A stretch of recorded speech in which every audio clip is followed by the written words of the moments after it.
A suitcase with a dead woman inside is discovered off the coast of Italy. Detectives believe the identity of this body will finally solve a baffling missing persons case and bring a killer to justice. But they'll soon discover this suitcase holds more than one dark secret. I'm Nancy Miller, the creator and narrator of Dead Sleep, True Crime for Bedtime, a real-life mystery podcast made for people who like to listen to true crime before bed and want stories that are gripping, not graphic, custom-made for nighttime listening. Special thanks to all of the new followers.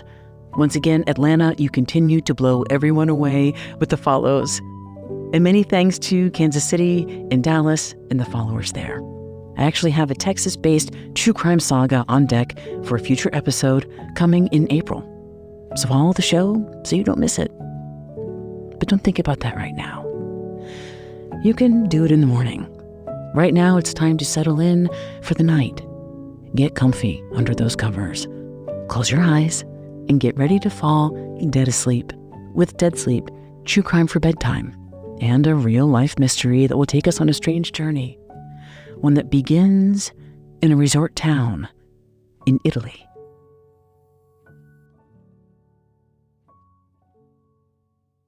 Famous for its ancient ruins, stunning beaches, and fresh sea air, the city of Rimini, located along the Adriatic coast of Italy, has been a popular resort town for more than a century.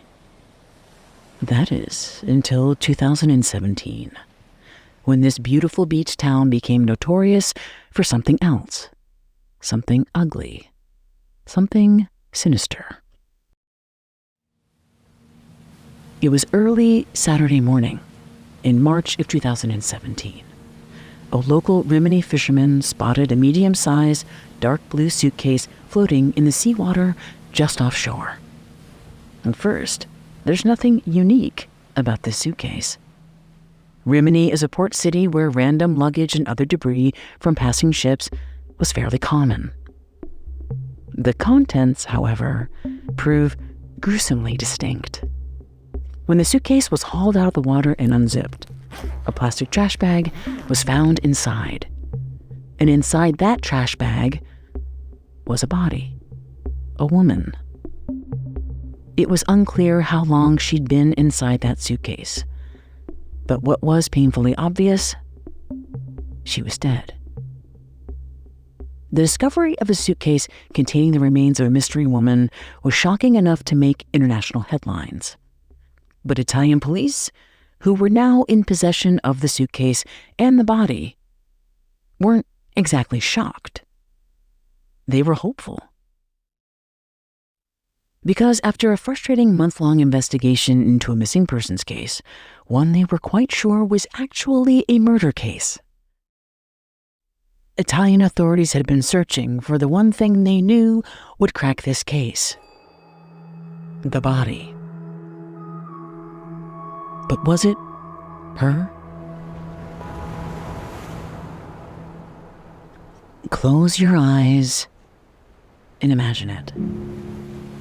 12 glorious days traveling along the Mediterranean coast, your every desire fulfilled as you make your way from Italy to Greece to Cyprus on board a luxury cruise ship.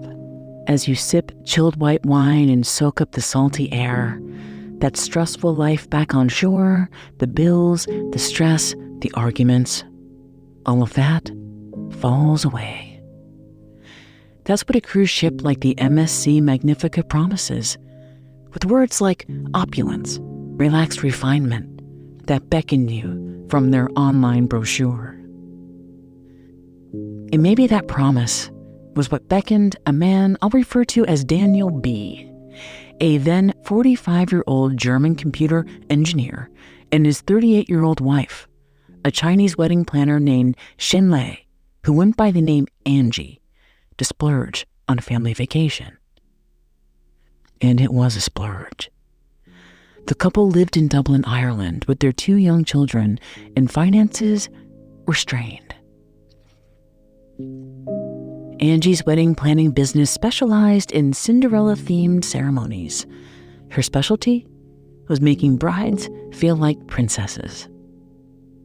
Maybe Angie hoped this cruise would transform her own marriage into a fairy tale. Instead, within days of boarding the ship on February 9th, 2017, those dreams would vanish. And so would Angie.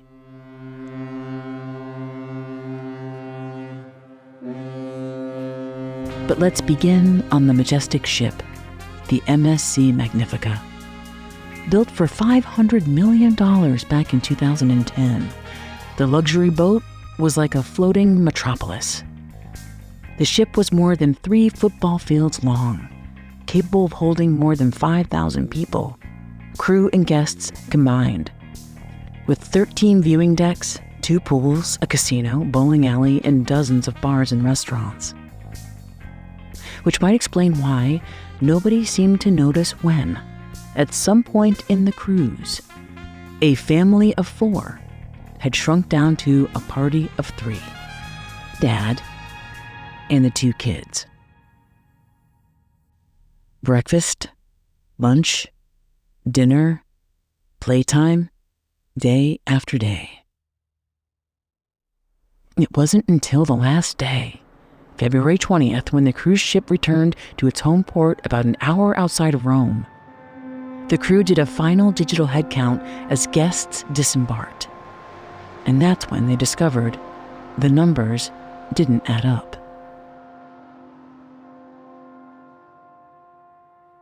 According to the cruise line's computerized tracking system, which keeps a digital record of each passenger as they enter or exit the ship, nearly all of the passengers had arrived back to Italy, safe and sound, except 1.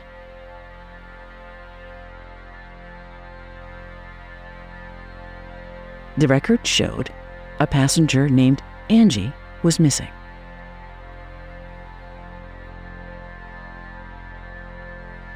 With the bustle of a busy cruise, it's not a huge surprise that most people hadn't noticed that Angie wasn't there. Well, with one exception, her husband, Daniel. Certainly he'd noticed that Angie wasn't there, and yet, for the entire 11-day cruise, he said nothing. That was highly unusual and suspicious. What, the crew wondered, was going on?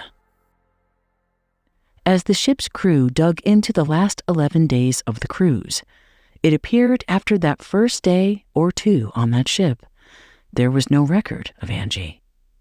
She was not recorded leaving the ship at any point or getting back on the boat anywhere. She just disappeared.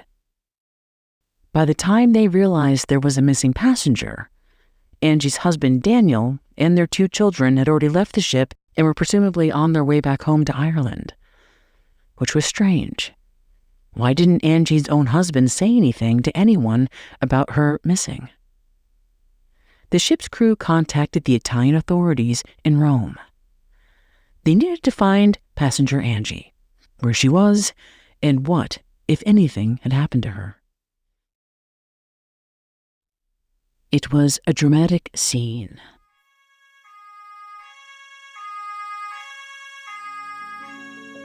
Police rushed to the airport in Rome. Daniel and his 2 children were just about to board their plane back to Dublin. But before they got on that plane, Italian police swooped in, escorting the family back to Rome and taking Daniel into police custody. In short order, Italian police developed their timeline, and with that, a frightful theory of what happened to Angie. On February 9th, 2017, the family boarded the ship.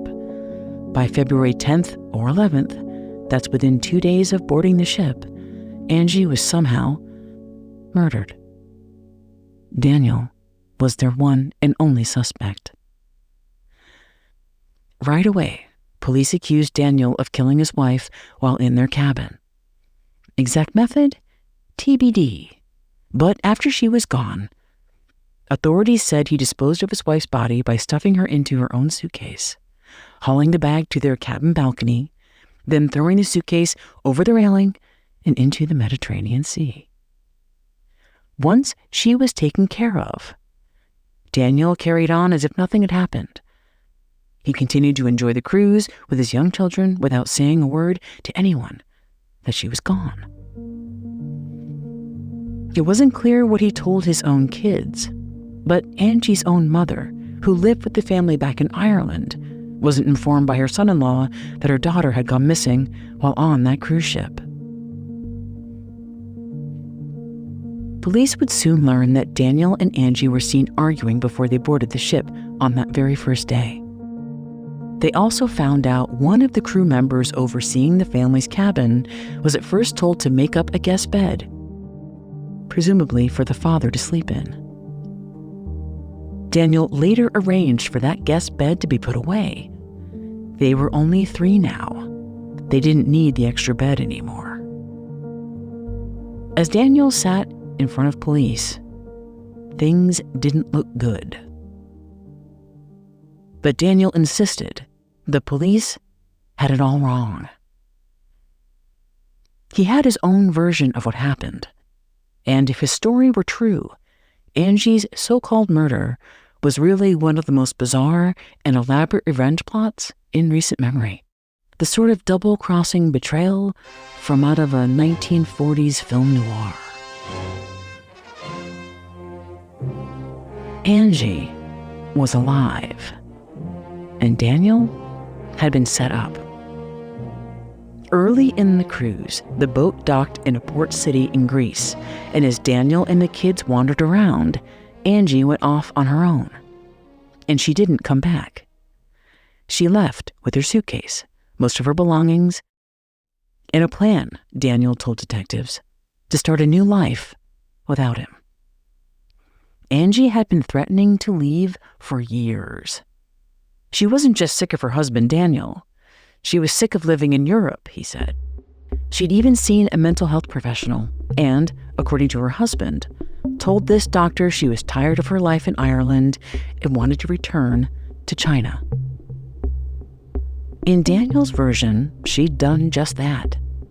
The cruise that was supposed to be a family outing was secretly her way out. She was probably somewhere in China right now. As for the most incriminating detail in the case, why he didn't report this to the crew, well, why would he?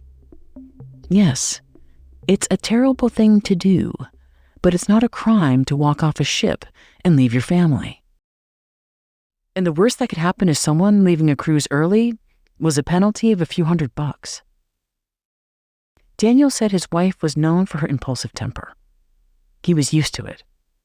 So when she left, he decided to keep a stiff upper lip, focus on the kids, having a good time, and he'd deal with the fallout of his marriage later. These were not the actions of a homicidal sociopathic husband, but the motive of a good parent. What's more, Daniel not only asserted that his wife was alive and well, he believed she'd actually set him up in some kind of crazy scheme to frame him for her murder. What Angie's endgame would be wasn't quite clear. But between the police and Daniel, there were only two sides. They said he's guilty. He said he was innocent. Was it possible there was another unexplored side to the story? Something else that had gone on. In a strange coincidence, at that time, another young woman mysteriously vanished from that very same cruise line, from that very same port city where Angie was last seen. This woman, also a Chinese national, was in her 20s when she went missing from the ship back in 2015. Like Angie, there was no record of her leaving the ship, no footage of her doing anything unusual. She just disappeared. These two women fit a basic but notable profile. Same country of origin, same ship, same location of the alleged disappearance. The difference was, back in 2015, the Greek Coast Guard was made aware that the woman had gone missing. And authorities conducted a lengthy search for that woman in the water and the surrounding area, but she was never found. But with that case, officials decided that she'd fallen overboard. Her disappearance was ruled an accident, kind of a death by misadventure theory. Could something have happened to Angie in Greece, or had she fallen overboard? Her husband claimed she had mental health issues and suffered from depression. Was it possible that she jumped?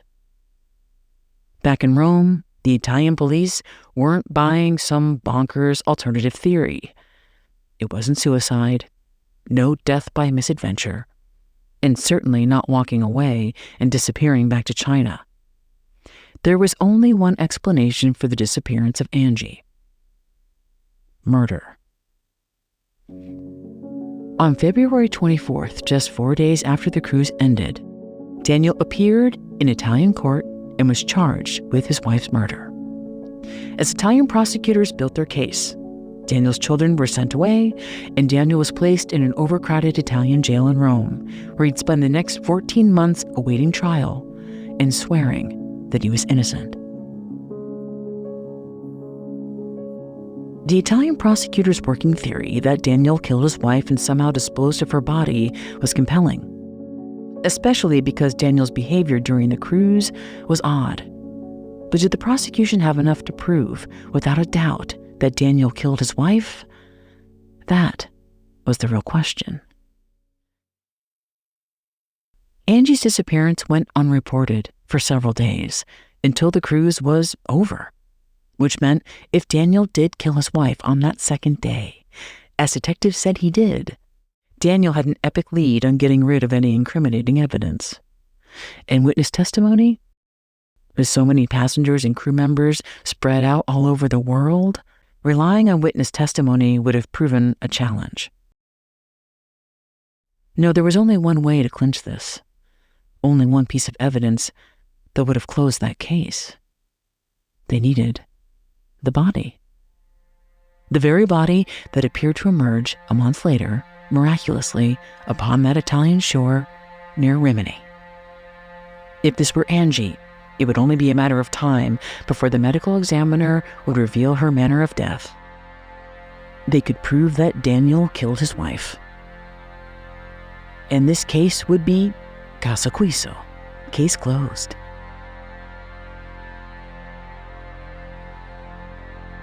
At first, authorities had reason to be confident. When the body was examined, it appeared the gender, size, and ethnicity of that body were the remains of a small Asian woman.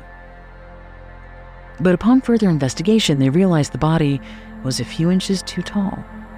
And was this woman Chinese? The body was now too decomposed to say for certain. And then there were the other facts that didn't fit the case. This suitcase was dark blue. In photos from the day that Angie and Daniel boarded that cruise, her suitcase was evidently orange. Then there was the location where the suitcase was found.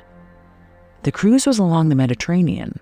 The town of Rimini was way too far, quite literally an ocean away, from where police alleged the suitcase was dumped by her husband early on in the cruise. Oceanography experts later weighed in on the case. A suitcase dropped in the Mediterranean near Greece would likely head southwest, closer to Egypt or Libya, not the opposite direction towards the Adriatic coast of Italy or Eastern Europe. Italian police were out of luck. This wasn't Angie. Had it actually been Angie's remains? The case against Daniel B. might have been resolved back then. But due to various issues, the court date for the murder trial has been pushed back more than once. Since his initial arrest 7 years ago, Daniel has maintained his innocence and continues to insist that Angie left the ship alive. Alive and well. Very well. Daniel's lawyers told an Irish news outlet that they had evidence including phone records and a credit card statement that established she was active after the cruise ended in 2017. What's more, the legal team claimed to have proof, including text messages, of an extramarital affair. The details about this affair were vague, but his lawyers suggested they had enough evidence to prove that Angie was alive, that she'd left the ship voluntarily, and Daniel was innocent. Or there was, at the very least, enough reasonable doubt to set Daniel free. Throughout the investigation, Angie's mother appeared to be of two minds. She told the media she didn't believe her daughter was in China, but she also made a point of supporting her son-in-law, at one point telling an Italian news outlet she didn't believe he'd hurt her daughter. After being in custody, then out on bail, flying back and forth from Italy to Ireland, Daniel returned home to Ireland, where he now lives. There were reports of his trial happening in absentia, which means his murder trial could happen without Daniel there. Trying someone in absentia without the accused person in the courtroom is extremely rare in the United States. But in Italy, it's apparently very common. The most famous case of someone being tried for murder in absentia in Italy was Amanda Knox. As you likely know, Amanda Knox had already been spun through the Italian legal machine a couple of times. Convicted, then exonerated. It's when Amanda Knox was back in the U.S. around 2014 that she learned the Italian court was revisiting her case and ultimately decided to uphold her guilty verdict, resentencing her to nearly 30 years in prison. As you might expect, Amanda Knox was like, hell no, I am not going back to Italy. Which worked out anyway, because in 2015, she was exonerated again in absentia. For Daniel, if he is found guilty in absentia, the Italian court would demand he turn himself in to Italian authorities and serve his sentence, which Daniel told reporters he has no plans to do.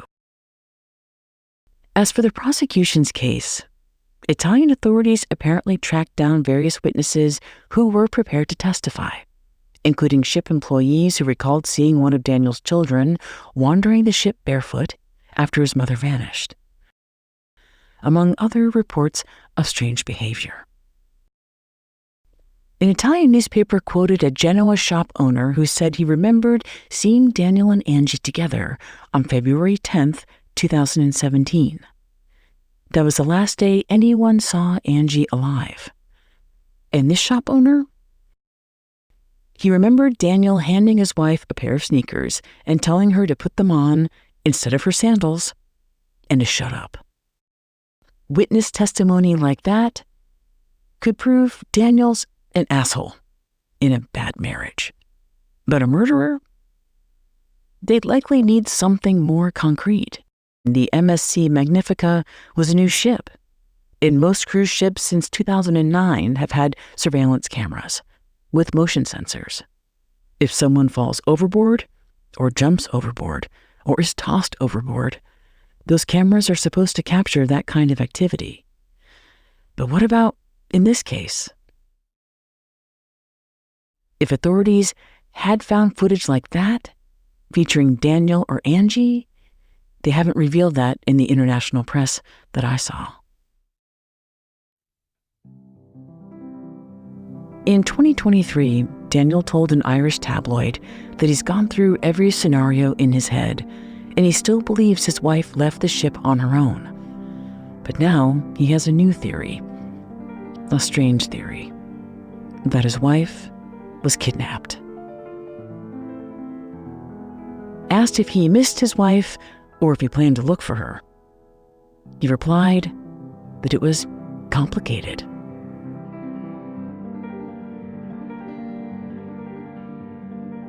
You know where else things were complicated? Back in the Italian town of Rimini. Authorities now had 2 unsolved potential murder cases and 1 urgent question.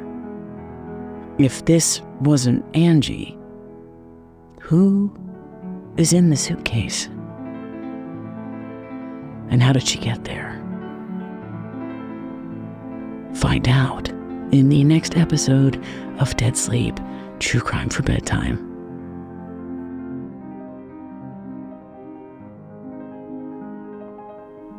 Thank you for listening to Dead Sleep, True Crime for Bedtime, and I'll be dropping the next episode in a few days, as soon as I finish it. And until then, thank you again for listening and following.